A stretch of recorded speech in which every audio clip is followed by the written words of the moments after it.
Imaginez un pays où près de 9 habitants sur 10 sont nés à l'étranger. Et pourtant, il n'y a aucun débat inflammable sur l'immigration. Pas d'alternance politique sur le sujet, il n'y a pas de ghetto, il n'y a pas de système social qui soit sous tension. Ce pays existe, c'est les Émirats Arabes Unis. En 2025, environ 89% de la population est étrangère. Et pourtant, ce n'est même pas un débat. Et beaucoup de ces étrangers sont présents depuis plusieurs générations. Pourquoi ce système tient ?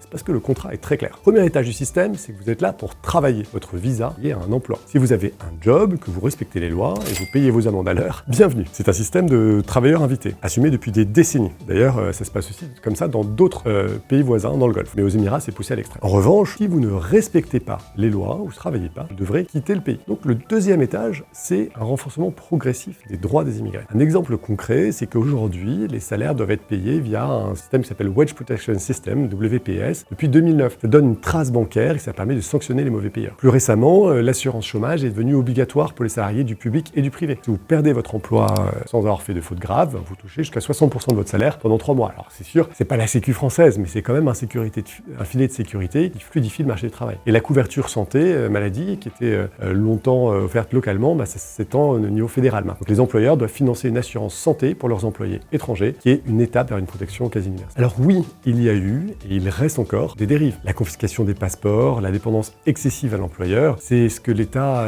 vise à corriger. La confiscation des passeports est devenue interdite, c'est rappelé noir sur blanc dans la loi. La mobilité professionnelle a été assouplie et il y a de plus en plus d'inspections et de sanctions. Est-ce que c'est parfait ? Non. Il y a des ONG qui documentent encore des violations, notamment pour les travailleuses domestiques, mais la trajectoire est assez claire. Tolérance zéro pour l'égalité, amélioration continue des garanties. Donc la leçon pour nous, c'est quoi ? Quand il y a des règles qui sont simples, stables et qu'on applique, l'immigration, c'est plus une guerre culturelle, ça devient un échange, un travail contre opportunité. Et étrange, c'est qu'un pays avec 89% d'étrangers a moins de polémiques sur l'immigration qu'un pays avec 10%. C'est parce que le contrat est explicite. Donc si ce sujet vous intéresse, dites-le moi en commentaire. Qu'est-ce qu'on devrait copier et qu'est-ce qu'on doit éviter de ce modèle ?